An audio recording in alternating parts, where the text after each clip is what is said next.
mieux protégés.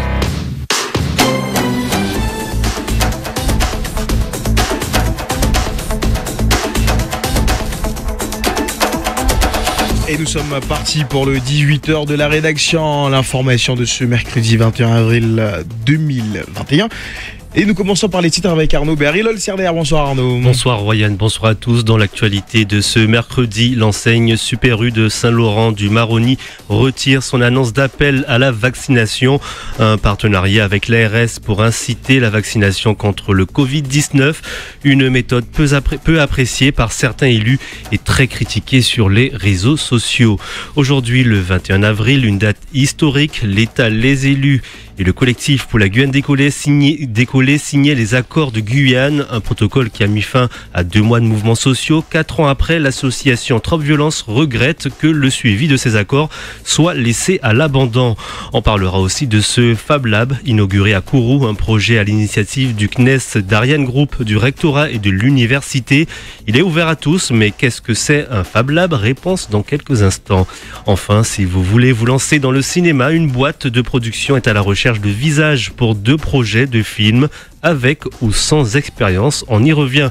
Voici le 18h de la rédaction. Bienvenue à tous et à toutes. Je vous rappelle que le 18h de la rédaction est en diffusion sur le Facebook Live de Radio Pays. Vous le disiez en titre, des bons d'achat pour des personnes vaccinées, une idée abandonnée. Oui, c'était aussi l'une des recommandations du comité scientifique lundi, créer un élan positif autour de la vaccination. Le message avait été entendu par le Super U de Saint-Laurent du Maroni. Depuis mardi, il proposait 2000 bons d'achat de 5 € aux 2000 premières personnes qui allait se faire vacciner. Une action en partenariat avec l'ARS qui a choqué sur les réseaux sociaux. Des parlementaires comme Gabriel Serville et Lénaïque Adam ont demandé le retrait de cette campagne. Une action de l'enseigne U qui partait sans doute d'une bonne intention. Yann Du, le PDG des magasins U, s'en explique. Je suis quelqu'un de conviction. Je trouve que il faut le faire si on peut inciter en contribution. Il y a rien de C'est proposé parce que on avait eu une discussion où les taux sont extrêmement faibles et je le vois chez moi. Mes amis, mes salariés, tout le monde. Moi, je souhaite, il faut se faire vacciner au plus vite pour s'en sortir. Et puis c'est tout. Je trouve que c'est dommage. Il y a tout un débat après. Voilà, il y a des gens qui s'ils veulent pas se faire vacciner, font pas. Mais moi, je suis parmi les gens qui croient que on se vaccine et on peut s'en sortir rapidement. Il faut citer, il y a beaucoup d'entreprises qui offrent le salarié à des personnes qui le font parce que en Allemagne, les supermarchés, machin, pour beaucoup d'entreprises qui le font à le salarié ou machin. Je pense que c'est quelque chose qui se fait beaucoup aussi en Europe déjà. Yann Du, le PDG des magasins U en Guyane. Allez, nous faisons un point sur l'avancée du Covid-19 en Guyane. Oui, les contaminations au Covid-19 sont toujours en hausse en Guyane. On compte ce mercredi 187 cas positifs sur 1768 tests réalisés. Le nombre de patients hospitalisés augmente. 36 patients sont actuellement pris en charge et 12 sont en réanimation. Le taux d'incidence est désormais établi à 192 pour 100 000 habitants. Du côté de l'école Joséphine Hort, l'école est fermée en raison de cas Covid. La mairie de Cayenne procède à une désinfection de l'établissement scolaire situé sur la place des Palmistes à Cayenne. Les personnes ayant été exposées sont en isolement pour une durée de 7 jours. L'école devrait rouvrir mercredi prochain. Et toujours dans l'actualité du coronavirus, une enquête menée sur l'impact psychologique de la pandémie sur les soignants. Évaluer la santé mentale des personnels de santé qui ont travaillé avec des patients infectés ou potentiellement infectés par le Covid-19 et améliorer leur résilience. Tels sont les objectifs de l'enquête Psychover que viennent de lancer l'INSERM, la Sorbonne et l'Institut Pierre-Louis. Le docteur Nicolas Vignier, d'ailleurs, qui est de la cellule Covid au centre hospitalier de Cayenne, fait partie de l'équipe de recherche qui porte le projet. Cette étude vise à améliorer la connaissance de la fréquence des symptômes de certains troubles de la santé mentale dans ce contexte de crise sanitaire. Trop Violence était mobilisée ce mercredi matin devant la caserne de gendarmerie de la Madeleine à Cayenne. Oui, mobilisée avec un message simple: Stop à l'insécurité. L'association a déploré une recrudescence, selon elle, des actes de violence partout sur le territoire, de Saint-Georges à Saint-Laurent, en passant bien évidemment par l'île de Cayenne.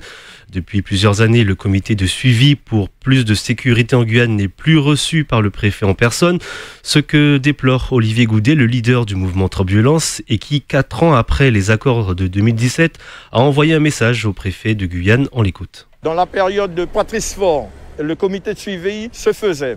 Ensuite, nous avons eu Marc Delgan qui a tout chamboulé, qui a arrêté les comités de suivi. Nous ne cessons d'exiger la reprise des comités de suivi des accords de Guyane à Tchériquet-Felec. Aujourd'hui, si nous sommes dans cette insécurité, c'est en grande partie à cause de Tchériquet-Felec, à cause de tous les acteurs de l'État qui ne mettent pas en place le comité de suivi. Et si aujourd'hui, nous avons Douane Roger, si nous avons Alicia, le jeune qui a été assassiné à Cogno, tous ces jeunes qui ont été assassinés, eh bien, je le mets sur le compte de Tchériquet-Felec parce qu'il y a des accords de Guyane qui ont été signés, qui doivent être respectés. Et aujourd'hui, nous constatons qu'il y a une volonté manifeste de ne pas sécuriser la population guyanaise. Olivier Goudet, donc le président de l'association Trop Violence, il répondait à Victor Zamit. Gabriel Serville, candidat aux élections territoriales. Avec sa liste d'union de la gauche autour de la Guyane insoumise, Génération S, du mouvement Jeunesse Réussir et du mouvement Pays Guyane, Gabriel Serville veut en priorité mobiliser les abstentionnistes pour l'emporter les 20 et 27 juin prochains. Actuellement en conférence de presse, l'actuel député de la première circonscription a déclaré « Nous allons la gagner parce que nous avons compris quels sont les maux de la Guyane.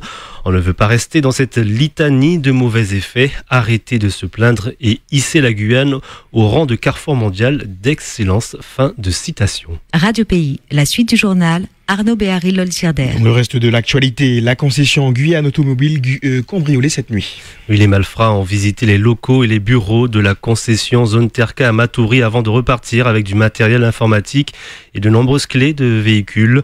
Leur but, une fois sur le parking, dérober une voiture et s'enfuir. Après avoir détruit le système de protection du portail, les cambrioleurs se sont ensuite échappés à bord d'une voiture tout en conservant les autres clés inutilisées.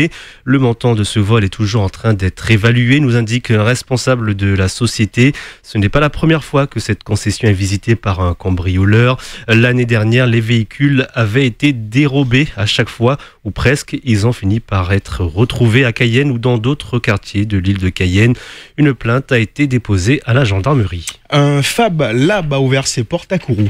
Autrement dit, un laboratoire de fabrication en bon français. L'endroit s'appelle Station K. Il a été inauguré hier, créé à l'initiative du CNES d'Ariane Group, du rectorat et de l'université. Ce Fab Lab aura pour but d'accueillir des étudiants, chercheurs ou bidouilleurs en tout genre.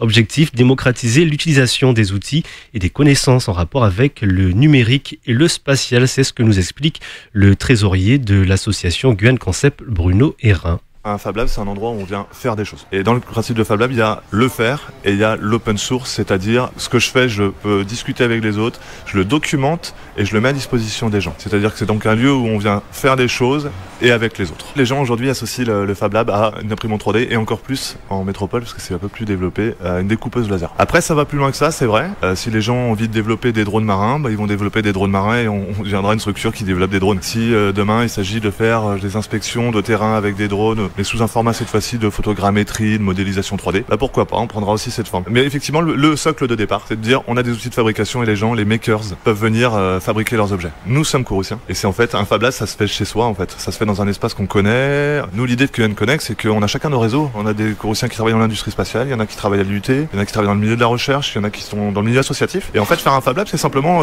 capter les compétences. Nous aujourd'hui, si effectivement on traite des applications spatiales au sein du Fab Lab de Kourou, c'est parce qu'effectivement on a le centre spatial à côté.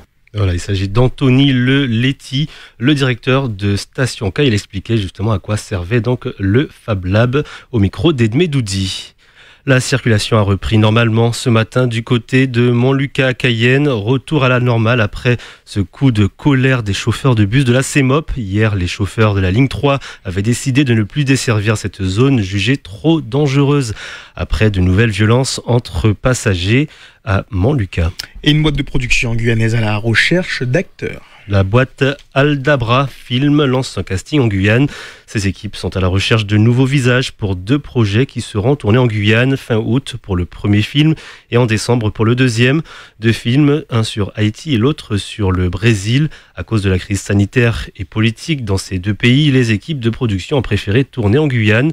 Quels sont les profils recherchés? Nous avons posé la question à Muriel Thierin, productrice Aldabra Film. Il y a des gens qui vont prendre 2 ans, 3 années de cours de théâtre et c'est toujours compliqué pour eux de s'exprimer. Et puis il y a des gens, c'est naturel. Je veux dire, on regarde des enfants, il y a des enfants, vous le voyez tout de suite. Et donc, sincèrement, je pense que c'est un don. Souvent, alors après qui se pratique et qui va se bonifier parce qu'on va se professionnaliser, mais là on a tout à fait et totalement conscience que nous sommes en train de recruter des gens qui forcément n'ont pas d'expérience ou peu, et donc ça fait aussi partie de la mise en place de ce que Aldabra Film, de ce que nous allons faire. Il va y avoir des coachs, il va y avoir des gens, pour les amener vers le professionnalisme, leur expliquer ce que c'est qu'un plateau de tournage, à quelle heure on vient le matin, comment ça se passe, quel est l'ordre, on va au maquillage, à la coiffure, puis etc. etc. Donc oui, on a absolument conscience de ça et on cherche aussi bien des professionnels, des semi-professionnels que des non-professionnels. Muriel Thierin, productrice Aldabra Film. Si vous souhaitez tenter votre chance, envoyez vos coordonnées, nom, prénom, âge et contact, ainsi que des photos naturelles, sans filtre, en portrait et en plein pied à casting.aldabrafilm avec un s @gmail.com ou par WhatsApp au 06 94 08 38 36 ou au 06 94 01 02 01. Voilà, donc si vous souhaitez vous lancer dans une carrière au cinéma. Et puis on termine, Royan, avec cette bonne nouvelle pour nos sprinteurs guyanais, Marvin René, Amaury Golitin et Loïc Prévost. Les 2 premiers sont sélectionnés pour le relais français 4x100 mètres et Loïc Prévost pour le 4x400 au prochain championnat du monde de Korsgo en Pologne les 1er et 2 mai prochains. Allez, merci beaucoup Arnaud Berry-Lolcière. Le prochain point de l'information, ça sera demain dans les matinales dès 5h avec Florian Royer de Médouzi à 13h. Quant à vous, vous êtes de retour à 18h. Merci, une très belle soirée à l'écoute de Radio Pays.